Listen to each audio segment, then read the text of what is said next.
Assalamualaikum warahmatullahi wabarakatuh.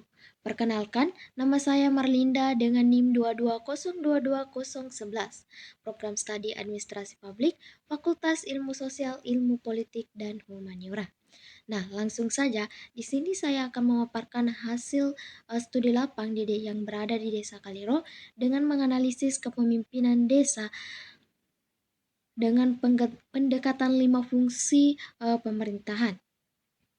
Desa Kalero adalah desa yang terletak di Kecamatan Kajuara yang memiliki sejarah yang erat kaitannya dengan perkembangan wilayah Bone secara keseluruhan. Desa ini merupakan bagian dari kabupaten yang kaya dengan budaya dan tradisi lokal. Kabupaten Bone itu sendiri memiliki akar sejarah sejak masa kerajaan yang melibatkan perjanjian-perjanjian penting antara kerajaan seperti Bone, Wajo, dan Sopeng. Sebagai salah satu wilayah di Kabupaten Bone, Desa Kalero berkembang bersama dengan transformasi sosial dan ekonomi daerah terutama dalam sektor pertanian yang menjadi tulang punggung kehidupan masyarakat. Desa Kalero itu sendiri juga mencerminkan dinamika masyarakat Bone dalam mengatasi berbagai tantangan, pembangunan, dan menjaga kearifan lokal di tengah modernisasi. Desa Kalero itu sendiri memiliki luas wilayah sekitar 15,192 km dan berbatasan dengan beberapa desa lain seperti Desa Lubalang di sebelah utara dan Desa Lemo di selatan.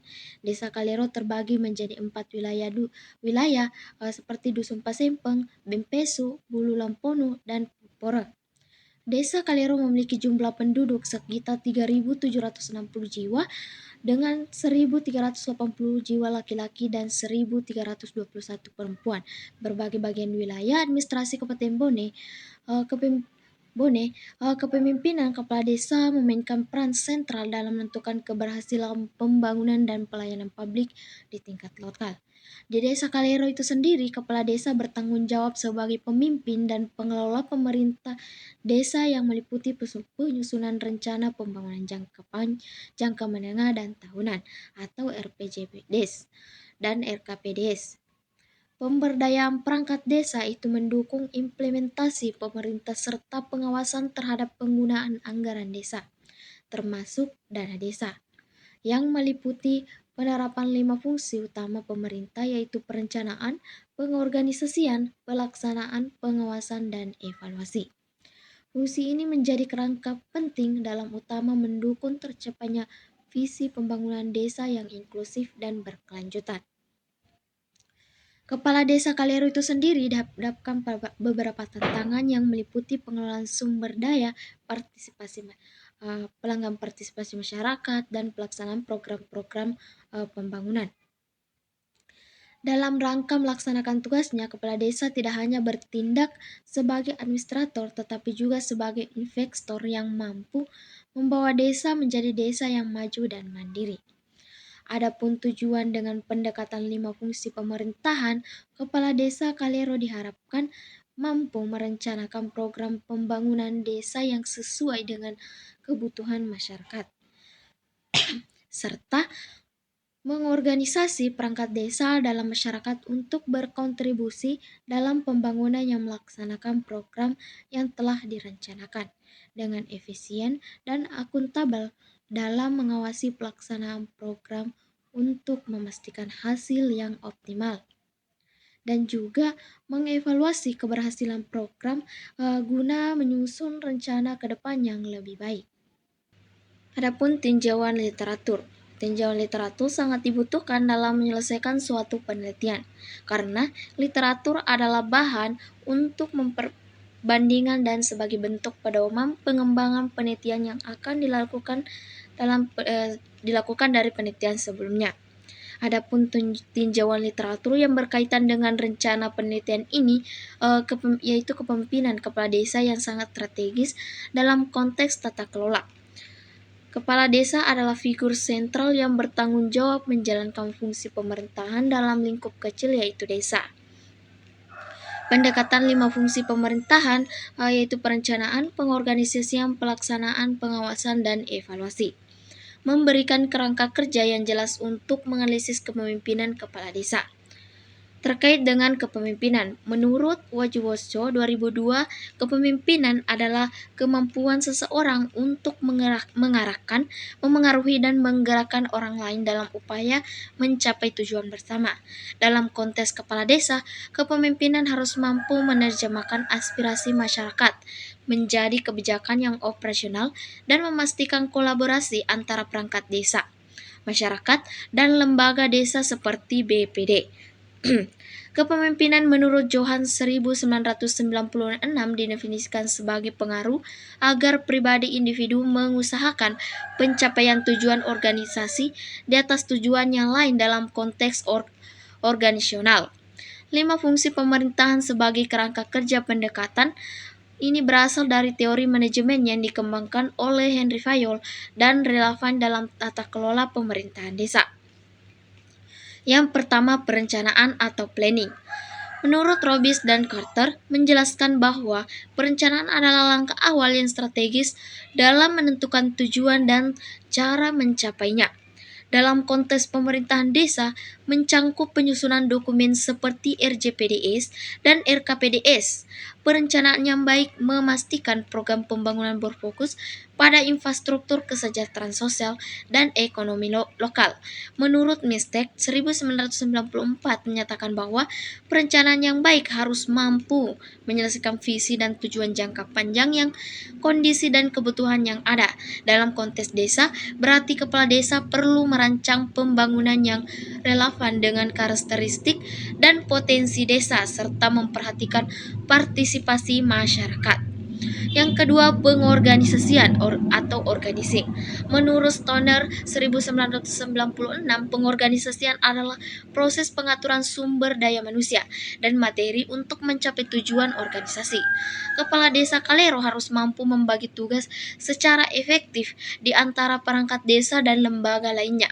Di desa Kalero perlu mengoptimalkan perangkat desa untuk memastikan partisipasi masyarakat dan pembangunan dalam pembangunan. Menurut Robis dan Decker 2019 menyatakan bahwa struktur organisasi yang jelas dan fungsional penting untuk efektivitas organisasi. Program di tingkat desa memerlukan pembagian tugas yang jelas antara perangkat desa dan BPD agar tugas dapat berjalan dengan efisien. Yang ketiga, pelaksanaan leading atau acting. Menurut Geloman 2000 menekankan pentingnya kepemimpinan emosional dalam pelaksanaan tugas. Kepala desa perlu memotivasi dan menggerakkan masyarakat dalam mendukung pembangunan desa. Pemimpin yang inklusif dan komunitatif yang memaksimalkan partisipasi warga dalam pelaksanaan program. Menurut Sabiter dan Manajemen 1980 menunjukkan bahwa keberhasilan implementasi kebijakan tergantung pada kesesuaian antara kebijakan yang ditetapkan dan kemampuan serta daya untuk melaksanakannya. Pengawasan atau controlling. Menurut Griffin 2006 menjelaskan bahwa pengawasan memastikan kegiatan sosial dalam perencanaan dalam pemerintahan desa perlu mencakup pengawasan terhadap pelaksanaan anggaran dan program desa. Kepala desa Kalero harus melibatkan BPD dan masyarakat dalam pengawasan agar transparansi dan akuntabilitas terjaga. Menurut Kons dan Odell menyatakan bahwa pengawasan harus melibatkan evaluasi berkala untuk memastikan dengan tujuan yang telah ditetapkan. Yang terakhir, evaluasi atau evaluating.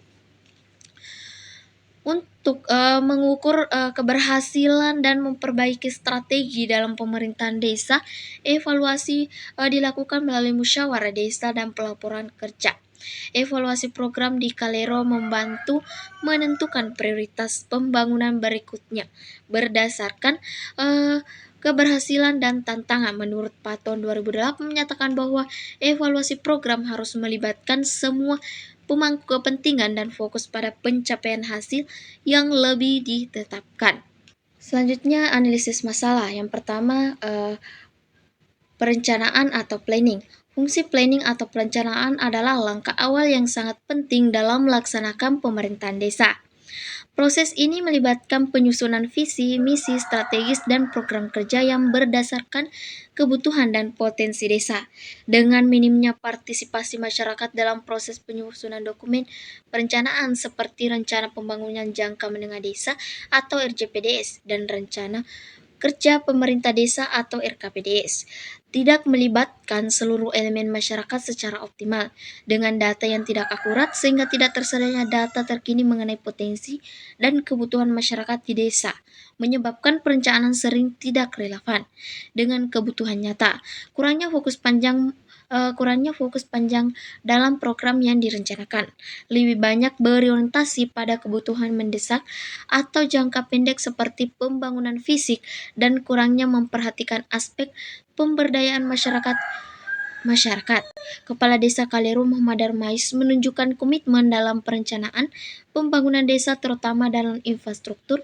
Ia berencana untuk meningkatkan jalan penghubung antara desa dan mengembangkan dana badan milik usaha atau BUMDes untuk mendukung perekonomian lokal. Namun perencanaan ini perlu mendukung oleh data yang akurat dan partisipasi masyarakat agar lebih efektif. Adapun dampaknya, yang pertama, rencana pembangunan tidak mencerminkan kebutuhan masyarakat dan sulit untuk menciptakan dampak yang signifikan. Yang kedua, aspirasi masyarakat tidak terakomodasi dengan baik. Terakhir, rencana pembangunan tidak tepat sasaran sehingga hasilnya kurang efektif. Yang kedua, organizing atau pengorganisasian. Fungsi organizing atau pengorganisasian dalam pemerintahan desa mencangkup pembentukan struktur kerja, pembagian tugas, dan koordinasi antar berbagai pihak pelaksanaan program pembangunan sesuai perencanaan. Dengan pembagian tugas yang tidak jelas atau struktur organisasi perangkat desa tidak memiliki pembagian kerja yang jelas, menyebabkan tumpang tindih tugas atau bahkan kelalaian hingga kapasitas SDM yang rendah atau kurangnya pelatihan untuk perangkat desa dan masyarakat, menghambat efektivitas pelaksanaan program, kurangnya kolaborasi atau minimnya koordinasi dengan lembaga desa seperti BPD atau organisasi masyarakat desa atau OMC. Dampaknya, yang pertama, pelaksanaan program menjadi tidak efisien. Yang kedua, sinergi antara pihak dan dalam melaksanakan pembangunan desa sulit terwujud. Selanjutnya yang ketiga, acting, di mana fungsi acting adalah penggerakan dalam pemerintahan desa yang bertujuan untuk menggerakkan perangkat desa, masyarakat, dan sumber daya lain agar program yang telah direncanakan dapat dilaksanakan dengan baik. Penggerakan melibatkan motivasi, komunikasi, serta melibatkan semua pihak untuk bekerja sama menuju tujuan bersama, sehingga kepemimpinan kurang inklusif kepada desa belum sepenuhnya melibatkan elemen masyarakat seperti tokoh adat, pemuda, dan perempuan dalam pelaksanaan program pembangunan. Dengan motivasi perangkat desa rendah, kurangnya insentif dan penghargaan untuk perangkat desa yang membuat semangat kerja menurun. Dengan kurangnya transparansi pengelolaan anggaran desa terkadang tidak dilakukan secara terbuka, sehingga muncul ketidakpercayaan diri kepada masyarakat. Dampaknya, pelaksanaan program sering mengalami penundaan atau tidak berjalan dengan optimal, bahkan menimbulkan konflik sosial. Selanjutnya, controlling, di mana fungsi controlling adalah pengendalian dalam pemerintahan desa yang berfokus pada pemantauan, evaluasi, dan penyesuaian pelaksanaan program agar sesuai dengan rencana dan tujuan yang telah ditetapkan. Melalui pengendalian, pemerintah desa dapat mengidentifikasi penyimpangan, memperbaiki kekurangan, dan memastikan hasil karya yang optimal.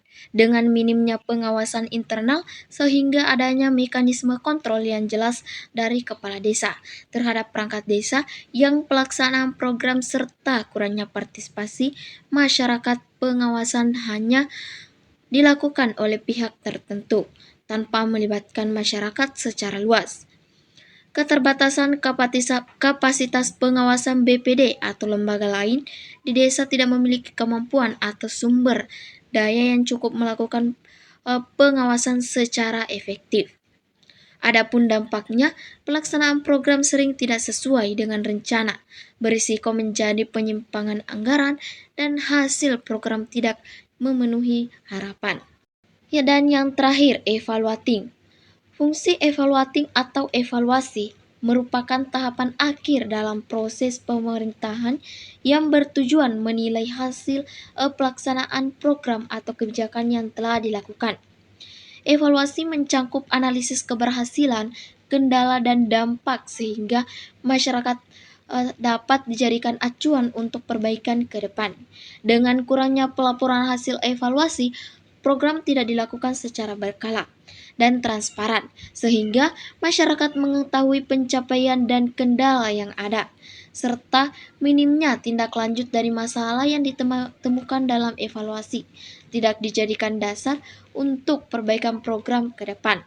Maka dari itu, tidak adanya indikator penghasilan yang jelas sehingga evaluasi hanya dilakukan secara formalitas, tanpa mengukur keberhasilan berdasarkan indikator yang terukur.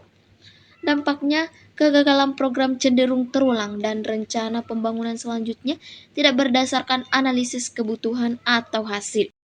Baik, mungkin itu saja yang sempat saya sampaikan. Lebih dan kurangnya mohon dimaafkan. Saya kiri dengan ucapan billahi fi sabilil haq. Fastabikul khairat. Assalamualaikum warahmatullahi wabarakatuh.